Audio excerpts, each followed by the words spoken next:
CM Revanth Reddy స్వగ్రామంలో ఆయన అరాచకాలు శృతిమించాయి. నాగర్ కర్నూలు జిల్లాలోని రేవంత్ స్వగ్రామం కొండారెడ్డిపల్లిలో దారుణం జరిగింది. సీఎం రేవంత్ ఆయన సోదరుల దౌర్జన్యాలను సహించలేక మాజీ సర్పంచ్ పాముకుంట్ల సాయిరెడ్డి ఆత్మహత్య చేసుకున్నాడు. ఇదే అంశానికి సంబంధించి మనతో ఫోన్ లైన్లో స్పందించేందుకు మాజీ మంత్రి నిరంజన్ రెడ్డి గారు లైన్లో ఉన్నారు. నమస్తే అండి నిరంజన్ గారు. నమస్కారం అండి సార్, ఒక మాజీ సర్పంచ్ తన చావుకు సీఎం రేవంత్ రెడ్డి ఆయన బ్రదర్సే కారణమంటూ ఇవాళ సూసైడ్ నోట్ రాయడంతో కలకలం రేగింది. కొండారెడ్డిపల్లిలో ఇలాంటి ఘటన ఇవాళ సూసైడ్ వరకు వచ్చింది. ఇది ఇంతకుముందు కూడా ఇలాంటి ఘటనలు జర్నలిస్టుపై దాడులు చేయడం, వాళ్ళని భయభ్రాంతులకు గురి చేయడం, బడుగు బలహీన వర్గాలపైన కూడా భయభ్రాంతులకు గురి చేయడం, వరుస ఘటనలపై ఎలా చూడాలంటారు వీటిని?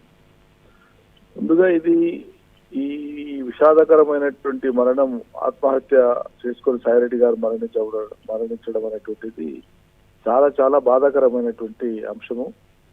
ఈ మరణానికి లేదా ఈ ఆత్మహత్యకు పురుగొల్పినటువంటి పరిస్థితులు ఖచ్చితంగా అధికార దుర్వినియోగము, అధికార మదం, అక్కడ ఉండేటువంటిది మేము చెప్పినట్లే నడవాలనేటువంటి ఒక నిరంకుశ వైఖరితో విసిగిపోయినటువంటి ఆయన అశక్తుడుగా, అంత పెద్ద రాజ్యం ముందు, రాజ్య పాలకుల ముందు నేను ఒక అశక్తుడిని అనేటువంటి భావన గురై వాళ్ళు పెట్టినటువంటి హింసకు మరణించినట్లుగా ఆయన స్వయంగా ఆయన మరణ వాంగ్మూలంలో రాయడం జరిగింది. ఇంతకు మించినటువంటి సిగ్గుచేటు అనేటువంటి అంశం ఇంకేది ఉండదు. ఎక్కడైనా అధికారం ఉంటే, బాధ్యతలు వస్తే మరింత ఓర్పుగా, మెలకువగా, అనుకోగా అందరినీ హక్కును తెచ్చుకోవాలా అధికారం అనేటువంటిది. కానీ అధికారం ఇతరులను హింసించడానికో, వాళ్ళ మరణాలకు కారణం కావడానికో ఉపయోగపడడం అంటే అంతకంటే నీచత్వం ఇంకోటి ఉండదు. అల్పులకు అధికారం ఇస్తే ఏముంటది అనేటువంటిది గతంలో పెద్దలు చెప్పినారు. ఇవాళ అడుగడుగునా అది కనిపిస్తా ఉంది. రోజు నోరు తెరిస్తే నేను వాళ్ళ మీద కేసు పెడతా, వీళ్ళ మీద కేసు పెడతా, వీళ్ళని అరెస్ట్ చేస్తా, వాళ్ళని అరెస్ట్ చేస్తా అని మాట్లాడుతున్నటువంటి ముఖ్యమంత్రి మరి వాళ్ళ ఎవరిని అరెస్ట్ చేయాలో ఆయనే చెప్పాలా. తనను తాను అరెస్ట్ చేసుకుంటాడా, తన కుటుంబ సభ్యులను అరెస్ట్ చేసుకుంటాడా, లేకుంటే దీనికి బాధ్యత వహించిన వాళ్ళు ఎవరో ఆయనే ప్రకటిస్తాడా? స్వయంగా మృతుడే రాసినాడు కదా, ఇంకెవరి సాక్ష్యం అక్కర్లేదు కదా. స్వయం కుటుంబ సభ్యులు కూడా చెప్పుకోలేని పరిస్థితి ఇచ్చారండి. వాళ్ళ కుటుంబ సభ్యులు కూడా ఎవరి పేరు చెప్పాలన్నా భయభ్రాంతులకు గురవుతున్నట్లు మనకు అందుతున్న సమాచారం. కాదండి, మృతుడి యొక్క మరణ వాంగ్మూలానికి మించినటువంటి సాక్ష్యాధారం ఇంకేమీ అక్కర్లేదు ఈ మరణంలో. ఖచ్చితంగా మృతుడి మరణ వాంగ్మూలాన్ని బేస్ చేసుకొని పోలీసులు నిష్పక్షపాతంగా కేసు పెడితే ముఖ్యమంత్రి కుటుంబ సభ్యుల మీదనే పెట్టవలసి వస్తుంది. ఆయన నేరుగా రాసినాడు కదా. కానీ సీఎం రేవంత్ రెడ్డి దగ్గర హోంశాఖ తన దగ్గరనే ఉంచుకున్నారు. ఏం జరిగినా చెల్లుతుంది అన్న ఒక కాన్ఫిడెన్స్ తో వాళ్ళు వ్యవహరిస్తున్న తీరుని ఎలా చూడాలంటారు? ఏమండి, సీఎం రేవంత్ రెడ్డి హోంశాఖ తన వద్దనే ఉంచుకొని తను ఇష్టారాజ్యంగా చేస్తే, అంటే వాళ్ళ బ్రదర్స్ కూడా కావచ్చు, ఏం చేసినా జరుగుతుందిలే, మాపై కేసులు పెట్టే వారికి అంత ధైర్యం అర్హత లేదన్నట్టుగా వివరించడం ఎలా చూడాలంటారు? ఎన్నికై చట్టబద్ధంగా ప్రజాప్రతినిధులుగా ఇటు శాసనసభలోను అటు పార్లమెంట్ లోను పనిచేసినటువంటి కుటుంబ సభ్యులనేమో కుటుంబ పాలన అని అన్నారు. ఇవాళ ఏ హోదా, ఏ అధికారము లేకుండా కుటుంబంలో ఒకరికి అధికారం ఉంటే కుటుంబంలో ఉండేటువంటి వాళ్ళందరూ, బంధువులందరూ ముఖ్యమంత్రులు లేనటువంటి ఆ దురహంకారంతో విరవిగిపోతున్నటువంటి నైజాన్ని తెలంగాణ సమాజం అర్థం చేసుకుంటుందా? అర్థం చేసుకుంటున్నది. కాలం కోసం ఎదురు చూస్తున్నారు, సమయం కోసం ఎదురు చూస్తున్నారు. ప్రతి దానికి పరిపక్వత ఉంటది, పరిపక్వమైనటువంటి దశ వస్తుంది. తప్పకుండా అప్పటిదాకా తెలంగాణ సమాజం గమనిస్తూనే ఉంటది. కానీ దీన్ని తీవ్రంగా ఖండిస్తున్నాం. మేము ఖచ్చితంగా చట్టపరమైనటువంటి చర్యలు ఉండాల్సిందిగా మేము రేపు డీజీపీ గారిని కూడా పార్టీ తరఫున మా డెలిగేషన్ కలుస్తుంది. ఇప్పటికే మాజీ శాసనసభ్యులు ఆ నియోజకవర్గం గోల బాలరాజు గారు ఆ ఘటనా స్థలానికి చేరుకుంటున్నారు, ఆసుపత్రికి చేరుకుంటున్నారు. కొద్దిసేపట్లో వారు ఆల్రెడీ బయలుదేరినారు. మేము కూడా అందరం అక్కడికి చేరుకుంటాం. మృతుని కుటుంబానికి మా సంఘీభావం, సానుభూతితో పాటు ఖచ్చితంగా వారికి అండగా ఉంటాం. తప్పకుండా వారికి న్యాయం జరిగేటట్లు. చిన్న ఒక బాట కోసం, ఒక ఇంటికి ఉండేటువంటి బాట కోసం ఒక వ్యక్తి ఆత్మహత్య చేసుకోవాల్సినటువంటి దుస్థితిని కల్పించడం అంటే పాలనా వైఫల్యము, దురహంకారానికి ఇంతకు మించిన నిదర్శనం ఏం కావాలి తెలంగాణ రాష్ట్రంలో? నిరంజన్ రెడ్డి గారు, సీఎం సోదరుడికి వ్యక్తిగతంగా అతనికి కానువై పెట్టి రక్షణ కల్పించే సీఎం రేవంత్ రెడ్డి గారు మరి ఒక మాజీ సర్పంచ్కి కనీసం కనికరం లేకుండా కూడా ఇలాంటి దారుణాలకు ఒడిగట్టడం ఏ రకంగా చూడాలంటారు? అదే అంటున్నానండి, అధికారం అనేటువంటిది అల్పులకు వచ్చినప్పుడు ఈ రకంగానే ఉంటుంది, విరవిగుడుతనము. దాన్ని ఆ బాధ్యత ఎంత పవిత్రమైందో, ఎంత గౌరవమైందో, ఎంత హుందాగా నిర్వర్తించాలనో తెలియనటువంటి వాళ్ళ చేతిలో ప్రజలు వాళ్ళ అధికారం పెట్టింది కాబట్టి ఇలా ప్రజలు పశ్చాత్తాపడుతున్నారు. పోలీసులు ఎలాంటి బాధ్యతతో ఉండాలంటారు? పోలీసులు స్వతంత్రంగా వ్యవహరించేటువంటి తీరును చాలా వేగంగా కోల్పోతున్నారు. అది దురదృష్టకరం, బాధాకరం. ఓకే, ఈ ఘటన పట్ల మీరు తెలంగాణ సమాజానికి ఎలాంటి మెసేజ్ ఇవ్వదలుచుకున్నారు? అంటే మనం మనం మనం మనం కొంత అజాగ్రత్తగా ఉండడం మూలంగానో లేకుంటే పట్టి పట్టనట్లు ఉండడం మూలంగానో జరిగినటువంటి అరిష్టం ఎంత తీవ్రంగా ఉందో, తెలంగాణ సమాజం ఎంత నరకయాతన అనుభవించాల్సిన దుస్థితి ఏర్పడిందో ఇవాళ సమాజానికి ఒక మేల్కొల్పింది. ప్రస్తుతం జరుగుతున్నటువంటి లా అండ్ ఆర్డర్ పై మీ ఒపీనియన్ ఏంటండి? లా అండ్ ఆర్డర్ ఎక్కడ ఉందండి?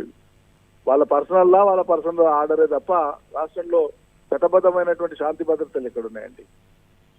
ఎవరు గిట్టారంటే, ఎవరు భిన్నాభిప్రాయం వెలిపిస్తారంటే వాళ్ళ పట్ల జైల్లో వేస్తాం, కేసులు పెడతాం, మేము ఇది చేస్తాం అది చేస్తాం అని నేరుగా మాట్లాడుతున్నారే. రాజకీయ నాయకులే మాట్లాడుతున్నారు, హోదాలో ఉన్న వాళ్ళే మాట్లాడుతున్నారు. ఇట్లా మాట్లాడినప్పుడు చట్టబద్ధత ఉన్నట్లు ఎక్కడ? చట్టానికి బాధ్యత వహించేటువంటి చట్టబద్ధ సంస్థలు ఎక్కడ మాట్లాడుతున్నాయి? చట్టబద్ధ సంస్థల ప్రతినిధులు ఎక్కడ మాట్లాడుతున్నారు? డీజీపీ మాట్లాడే మాటలే వీళ్ళు మాట్లాడతారు, ఇన్వెస్టిగేటింగ్ ఏజెన్సీస్ మాట్లాడాల్సిన మాటలే వీళ్ళు మాట్లాడతారు. ఎక్కడుందండి? 11 నెలలుగా ఇలాంటి ఘటనలు పునరావృతం అవుతూనే ఉన్నాయి. మొత్తంగా ఒక హిట్లర్ పాలన కొనసాగుతుందని చెప్పి అనుకోవచ్చా? హిట్లర్ పాలన అనను నేను. హిట్లర్ ఎంతో కొంతనన్న ప్రజాస్వామ్యం ఉండిందేమో నియంత అయితే కూడా, రైట్. కానీ ఇది ఒక అనాగరికమైన పాలన అంటాను నేను. నా దృష్టిలో ఇది ఒక అనాగరిక పాలన. రైట్, థ్యాంక్ యూ అండి మీ స్పందన తెలియజేసినందుకు.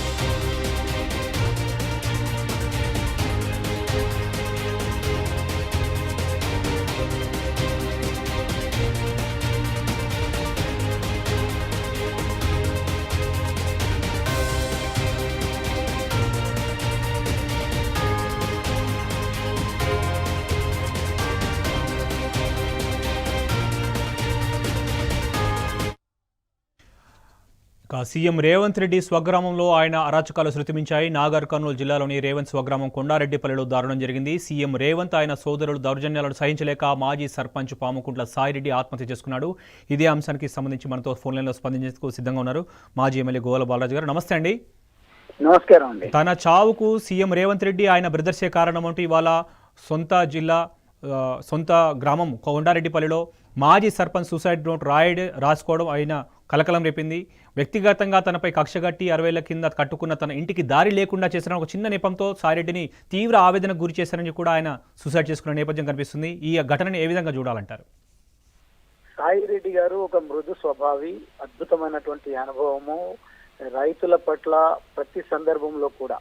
నేను అదే గ్రామంలో కేఎల్ఐ కాలువను తవ్వుతున్న సమయంలో కూడా రేవంత్ రెడ్డి గారు అక్కడ ఉన్నటువంటి రైతాంగాన్ని రెచ్చగొట్టి ఆ భూములు ఇవ్వకుండా అడ్డుకున్నటువంటి సందర్భంలో కూడా పలుమార్లు నాతో ఈ పార్టీతో సంబంధం లేనప్పటికీ పనిచేస్తున్నటువంటి ఎమ్మెల్యే మీరు ప్రజల కోసము పాటుపడాల్సినటువంటి అవసరం ఉంది, మీరు రైతాంగాన్ని ఒప్పించి మెప్పించి మా గ్రామాన్ని సస్యశ్యామలం చేసే బాధ్యత మీరు తీసుకోవాలని పలు సందర్భాల్లో రైతుల పక్షాన తన అనుభవాన్ని దృష్టిలో పెట్టుకొని మాట్లాడడం జరిగింది.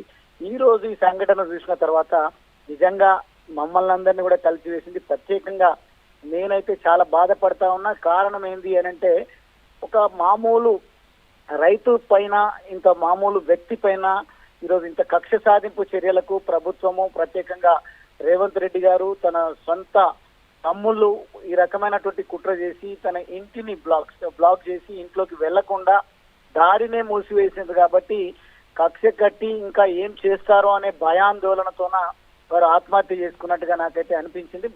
వాస్తవంగా తనంత ఈజీగా నిర్ణయం తీసుకునేటువంటి వ్యక్తి అయితే కాదు, కానీ నాకు తెలిసి చాలా మనోవేదనకు గురైనట్టుగా కనిపిస్తా ఉంది. వారి అరాచకాలు శృతి మించడం వల్ల దిక్కుతోచని స్థితిలో ఈ నిర్ణయం తీసుకున్నట్టుగా చాలా స్పష్టంగా అర్థమవుతా ఉంది. ఇది ఒకటే కాదు, మీ పేరేందో జర్నలిస్ట్ గారు, నేను ట్రావెలింగ్ టు శోభన్ శోభన్ గారు గతంలో కూడా ఇదే పార్టీ కాంగ్రెస్ పార్టీ అధికారంలోకి వచ్చిన వెంటనే ఒక ఆత్మహత్య ఆంజనేయ స్వామి మందిరంలో జరిగింది. దానికి కూడా పలు కారణాలు ఉన్నాయి. నేను దాని విషయంలో పూర్తి స్థాయి సమాచారం లేకుండా నేను మాట్లాడను, కానీ ఒక విమర్శ అయితే ఉంది. అక్కడ ఎవరైతే ఆత్మహత్య చేసుకొని చనిపోవడం జరిగిందో తాను కూడా సూసైడ్ నోట్ రాసినట్టుగా చర్చ ఉంది, ప్రజల్లో చెప్పినట్టుగా కూడా చర్చ ఉంది. మమ్మల్ని హింసకు గురి చేస్తా ఉన్నారు, కావాలని మమ్మల్ని మా భూములను లాక్కొని ఇబ్బంది పెట్టేటువంటి ప్రయత్నం చేసిందని గుడిలో తాను ఆత్మహత్య చేసుకోవడం వల్ల ఈ మధ్య కాలంలోనే ఆ గుడి ప్రారంభోత్సవం జరిగింది. వీళ్ళు వచ్చిన తర్వాతనే గుడిని కూల్చివేసి ప్రజలను మెప్పించే విధంగా గుడి నిర్మాణం చేసే ప్రయత్నం చేసిండ్రు. గుడి సంబరాలు 3 రోజుల పాటు జరిగితే చివరి రోజు మాత్రం అనివార్యత ఏర్పడి తప్పని పరిస్థితుల్లో ప్రజలు భాగస్వామ్యం కావాల్సి వచ్చింది తప్ప ఆ గ్రామంలో ఉన్నటువంటి గుడి ప్రారంభోత్సవానికి కూడా ప్రజలు వెళ్ళడానికి సుముఖత వ్యక్తం చేయనటువంటి పరిస్థితి. అంటే వీళ్ళ ఆగడాలు శృతి మించుతున్నాయనడానికి ఈ 2 ఆత్మహత్యలు కారణంగా చెప్పవచ్చు. మరి ముఖ్యంగా రేవంత్ రెడ్డి సొంత నియోజకవర్గంలో కూడా లగచెర్లలో జరిగినటువంటి సంఘటన ఒకవైపు ఉంటే, మరోవైపు అంటే రైతులపైన దాడులే, వ్యక్తిగతంగా ఎవరైనా వారికి అడ్డు చెప్పేటువంటి ప్రయత్నము లేకుంటే హక్కుల గురించి మాట్లాడేటువంటి ప్రయత్నం చేస్తే అణిచివేత ధోరణి ఎంచుకొని ఈ ప్రభుత్వం పోతా ఉంది. ముఖ్యంగా ముఖ్యమంత్రి గారి సోదరులు ఈ రకమైనటువంటి అరాచకాలకు తెరలేపి ముందుకు పోతా ఉన్నారు. కాబట్టి ఈ అమాయక రైతు తప్పని పరిస్థితుల్లో ఆత్మహత్య చేసుకోవాల్సినటువంటి పరిస్థితి వచ్చిందని మాత్రం నేను భావిస్తా ఉన్నా. దీన్ని నేను తీవ్రంగా ఖండిస్తా ఉన్నా. నా నియోజకవర్గంలోనే కొండారెడ్డిపల్లి వస్తుంది. గతంలో 10 సంవత్సరాల పాటు ఆ నియోజకవర్గానికి ప్రాతినిధ్యం వహించి అదే గ్రామంలో మేము పలుమార్లు సర్పంచులుగా, ఎంపీటీసీలుగా సేవలు అందించినప్పుడు ఎక్కడ రైతులతో గాని ప్రజలతో గాని మాకు విభేదాలు లేవు. ప్రభుత్వం పైన మేము గతంలో ఉన్నటువంటి సందర్భంలో ప్రభుత్వం పైన ఏ రోజు ఆ గ్రామస్తులు వ్యతిరేకత చూపించలేదు. కానీ సొంత గ్రామస్తుడు ముఖ్యమంత్రి అయిన తర్వాత ఇటువంటి దుర్మార్గాలు, దుర్ఘటనలు జరగడం అనేది జీర్ణించుకోలేనటువంటి విషయంగా నేను ఈ సందర్భంగా చెప్పదలుచుకున్నా. తప్పకుండా ఇటువంటి అరాచకాలు, ఈ రకమైనటువంటి భయభ్రాంతులకు గురి చేసేటువంటి ప్రయత్నం ప్రభుత్వం చేస్తే ఎంత మాత్రం ఉపేక్షించేది లేదు. ఎంతటి త్యాగానికైనా, ఏ ఉద్యమాలకైనా శ్రీకారం చుట్టి ముందుకు పోతాం. కానీ దీనికి కారణమైనటువంటి తమ్ముళ్లను, ముఖ్యమంత్రి తమ్ముళ్లను వెంటనే పోలీసులు అరెస్ట్ చేయాల్సిందిగా నేను డిమాండ్ చేస్తా ఉన్నా. లేని పక్షంలో ఖచ్చితంగా పరిణామాలు తీవ్రంగా ఉంటాయనేది మాత్రం ఈ సందర్భంగా హెచ్చరిక చేస్తాం. థ్యాంక్ యూ అండి, మీ స్పందన తెలియజేసినందుకు.